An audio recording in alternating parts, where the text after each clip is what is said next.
इसको सुबह 11 बजे तक के लिए स्थगित की जाती है। With a message for a new India, a more inclusive India, the Prime Minister has just completed and ended his address. A very, very powerful speech there by the Prime Minister, his first in the 17th Lok Sabha. He was, of course, replying to the motion of thanks on President's address. With this, the entire discussion in the Lok Sabha comes to an end. The focus shifts to Rajya Sabha, where the Prime Minister will be speaking tomorrow morning, and thereafter he leaves for G20. Gaurav, the first big takeaway. Well, he has talked about many things. So far as the economy is concerned, he said he has clearly said that we have to look at a paradigm shift on policy making so far as the agricultural sector is concerned, and clearly we have to move from a mindset of deficit to a mindset of a surplus. We are now a surplus agriculture producing country. We are suffering from a problem of abundance. We need to bring the agricultural sector along to partake of the benefits of boom. India cannot become a $5 trillion economy if agriculture lags behind, and that is why appropriate focused policy intervention required. And I would expect the budget to make some very serious focused policy interventions. And the Prime Minister also talked about the hypocrisy of the Congress party, in particular with regards to triple talaq. That's right. And also he did talk about the Congress's refusal to actually invoke the name of its former prime ministers, including Narasimha Rao and Manmohan Singh.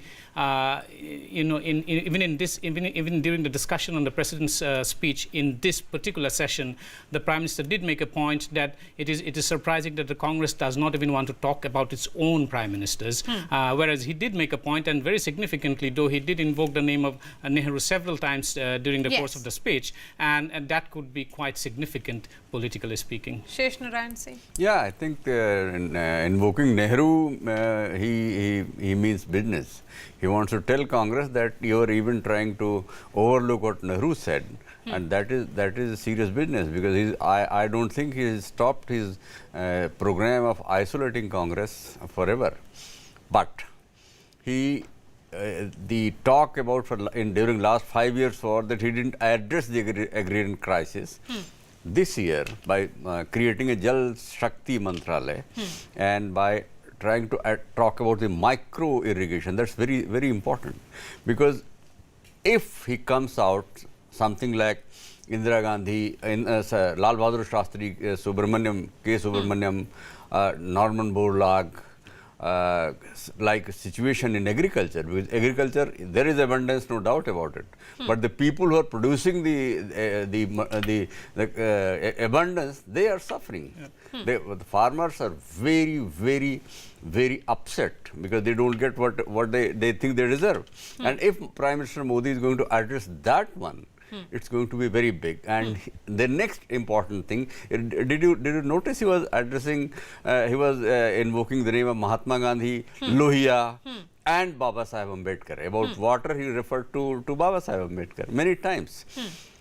He is today a leader of OBCs. This election has proved. He is going to focus on the Muslims in the next 5 years, 5 crore scholarships. So he is going to make that. And Shahbano case was a Nehru moment for Rajiv Gandhi. He missed it. I think the directive principles have very categorically said that state shall endeavor to have a uniform civil code. I think he is heading towards that. And Muslims, I know personally that many Muslim women voted for him even this election. So I think he is going to work on that. He has a free field, open field. I think the first message that has come from the Prime Minister, of course he had spoken in the Central Hall of Parliament, but that was before taking oath. That's right. This is his first speech as the Prime Minister, as the government is in continuity. That's right. And that brings me to the question, RP Singh. Here is the Prime Minister sending a direct message also to the Congress party that you have so far not accepted your own leaders, that you have shied away from accepting the contribution of your own Prime Minister. I think that's a very careful direction in which the politics of this country will now be going, now that the Prime Minister has prepared a blueprint. Well, Maria, just one point, but I still see Prime Minister's speech, Modi ji's speech, as a statesman speech. I mean, it was a bipartisan speech. It was not about my party, your party. It was more about country at large. It was talking about the issues which we need to address as a country at large.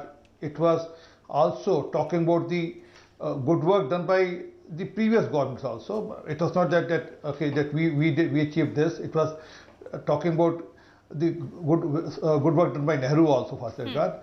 So I hope the opposition will understand this, and this message is clear. And when he referred to Narasimha Rao or Manmohan Singh ji for that regard, it was a message to the opposition that you need to talk about your leaders, I mean, which you have never done. I mean, you only confined to a dynasty and a family.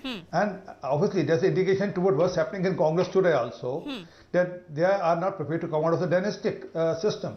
So, if the message is clear, I mean, it's up to congressmen to take up the message from there and take it forward from there. But in spite of that, he still wants everyone to be on the board. And then right from taking Muslims on board, talking about Sabka Vishwas part, he added on that also, on the triple talaq and other issues, and also about the macro management of the issues, like water is the biggest issue. Sheshananji was referring to it, to the macro management of the issues which need to be dealt with in coming days, and also the best part is talking about the economy. I mean, and which is the target of the Prime Minister Modi's government. That how do we show that we really become one of the biggest economy in the world? I mean, we should be targeted from now. Journey from number 6 onward now. Yes. We traveled 5 ranks. Now we have to go forward from the number 6. That the Prime Minister spends a considerable amount of time talking about Make in India. Yeah. And that call that he says that it was a clarion call that I gave few years back, and it has led to transformation in the country at large. That is almost giving a hint as to what we'll be looking forward to as far as the budget is concerned. Absolutely. The Prime Minister emphasizing on this is his pet idea, and it needs that impetus. Absolutely, and if you look back, the Make in India was announced in his first speech from the ramparts of the Red Fort on Independence Day in August 15, 2014, and 5 years later, he now comes back to Parliament and says that while Make in India may have been criticized on, being grounds of just being a mere slogan, there are results that actually show on ground. And I think now the focus is going to shift from the large industries to the small industries, the micro, small and medium enterprises. And if you go by what the President said in his speech, as well as the BJP's manifesto, it's almost certain that a lot of focus is going to come for micro, small and medium enterprises, because one, they are actually, the MSME sector is actually the lifeblood of India's manufacturing sector. And it needs a push. And it needs a push. And the ability for MSMEs to create jobs in areas that otherwise are left aside by the large industrial corporations is far more. The potential is far more than larger corporations, and that is why I think the Prime Minister was trying to underline the point that Make in India is just not a mere slogan. It is something that is going to show results as we go ahead in the next couple of years. Yeah, I think he might as well. He has to address the manufacturing sector.